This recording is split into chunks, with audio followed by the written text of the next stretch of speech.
Excella Education Study in USA assured scholarship. Contact 9881 నమస్కారం గురుగారు మనం శోభకృత్నామ సంవత్సరం నుంచి శ్రీ క్రోధినామ సంవత్సరంలో అడుగు పెట్టబోతున్నాం. ముందుగా మీకు శ్రీ క్రోధినామ సంవత్సర శుభాకాంక్షలు. మీకు కూడా తల్లి శుభాశీస్సులు.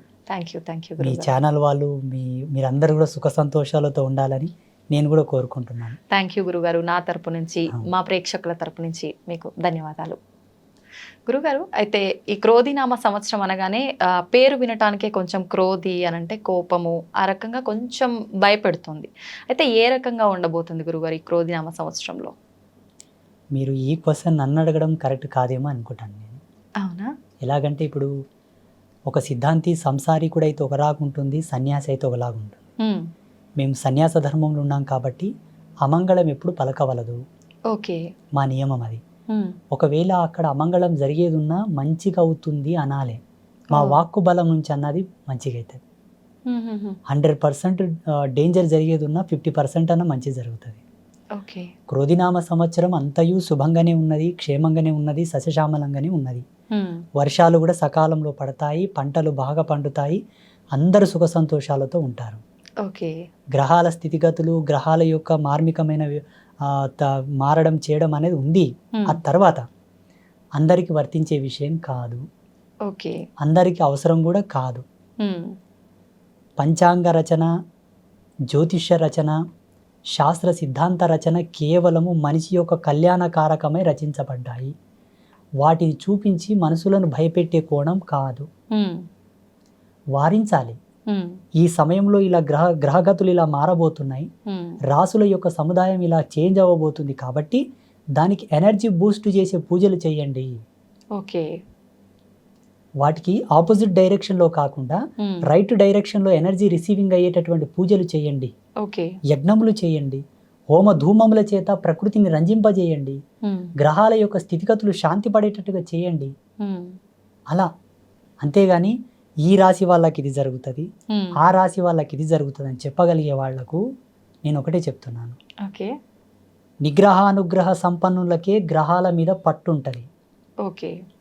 నిగ్రహం, అనుగ్రహం. నిగ్రహం అంటే ఇంద్రియ నిగ్రహం కలిగిన వాళ్లకు, అనుగ్రహ సిద్ధి చేరిన వాళ్లకు మాత్రమే గ్రహాల మీద పట్టుంటది. వాటిని ఆపను వచ్చు, మార్చను వచ్చు. చెప్పే సిద్ధాంతులంతా నిగ్రహానుగ్రహ సంపన్నులైతే వాడు చెప్పింది మీరు నమ్మండి, తప్పు లేదు. రాసుల గురించి అంటారా, సమస్త జీవరాశుల యొక్క చైతన్య పట్టికను వాడు విశ్లేషించిన వాడై ఉండి తన రాశి సముదాయ ధర్మాన్ని తాను విశ్లేషించుకొని త్యాగం చేసిన వాడికి రాసుల మీద పట్టుంటది.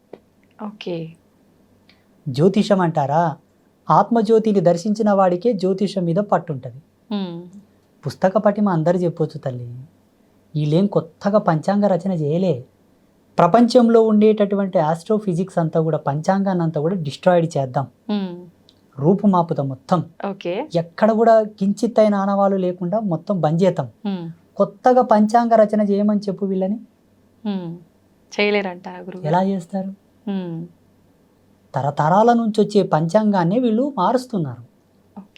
ఏ పూట కాపూట క్యాలెండర్ మారినట్లనే సమయానుసారంగా, గ్రహస్థితుల అనుసారంగా మన సిద్ధాంతులు వాటిని మార్చి కొత్తగా ప్రింట్ చేయించి ప్రచురిస్తున్నారు, చెబుతున్నారు. ఒక ఆధారం ఉంది, ఒక ప్రమాణం ఉంది, కానీ స్వీయ విశ్లేషణ లేదు. పాతకాలంలో ఎట్లుండేనంటే 12 సంవత్సరాలు తపస్సు చేపిస్తుండ్రి, తర్వాతకు పంచాంగం చేతికిస్తుండ్రి, ఇది నువ్వు విశ్లేషించు చెప్పు 10 మందికి అని. ఇప్పుడు ఎవరమ్మా, ఏమి మడి ఉండదు, ఆచారం ఉండదు, సాంప్రదాయకమైన తిలకధారణ ఉండదు, అనుష్ఠానం ఉండదు, ఉపాసన పద్ధతి ఉండదు. డాక్టర్స్కి వాళ్ళకి తేడా లేదు. ఇప్పుడు ఒక లెక్చరర్ ఎలాగో ఒక పుస్తకాన్ని పటాపటా చదివి దాన్ని వివరిస్తాడు స్టూడెంట్స్కి, వచ్చే భక్తులకు వీళ్ళు ఆ పుస్తకాన్ని వివరించి చెప్తున్నారు తప్పిస్తే పట్టు లేదు, రూఢి లేదు, దారుఢ్యం లేదు. రూఢి ఏంటో చెప్పనా, ఆనాడు బ్రహ్మంగారు చెప్పిన కాలజ్ఞానం ఇప్పటి జరుగుతుందా లేదా? జరుగుతుంది. తపస్సు, సత్య సంకల్ప శక్తి యొక్క మహిమ, అది పంచాంగం, అది సిద్ధాంతం. పబ్బులలో వాళ్ళే ఉంటారు తల్లి, పబ్బులలో ఉంటారు, ఇంకెక్కడో ఉంటారు, మళ్ళీ పంచాంగం ముందర పెట్టుకొని జ్యోతిష్యం చెప్తారు. ఇలాంటి వాళ్ళని నమ్మి మీరు భయభ్రాంతులకు గురి కావాల్సిన అవసరం లేదు. ఈ సంవత్సరం సస్యశ్యామలంగానే ఉన్నది. ఓకే. కొన్ని చిన్న చిన్న పొరపాట్లు ఉన్నాయి తల్లి, కొన్ని జరుగుతున్నాయి. ఎందుకంటే మనిషికి నియంత్రణ శక్తి లేదు, ఓపికలు లేవు. మేము చెప్పేది ఇంతే ఉన్నా వాళ్ళు ఇంకొంతలా ఊహించుకుంటారు. భయభ్రాంతులకు గురి అయిపోయి వాళ్ళు వారి శక్తులను వాళ్ళే కోల్పోయి ఏదో జరుగుతుందంట, ఏదో అవుతుందంట, నాది మేషరాశి, నా రాశికి ఇట్లా అవుతుందంట. మొన్న ఒక మహిళ ఉరేసుకొని చనిపోయిందమ్మా ఒక 2 నెలల క్రితం. చూడండి, సిద్ధాంతం ప్రాణం పోయాలే కానీ ప్రాణం తీయకూడదు కదా తల్లి. అందుకే నేనేమంటున్నా, ఎవరు ఏది చెప్పినా కూడా సమాజ హేతుకమైనటువంటి ధర్మాన్ని చెప్పకూడదు, సమాజంలో సమున్నతమైన ధర్మాన్ని చెప్పాలి. ఓకే, థ్యాంక్ యూ గురుగారు. చాలా మంచి విషయాలు తెలుసుకున్నాం మీ ద్వారా. ధన్యవాదాలు. శుభం.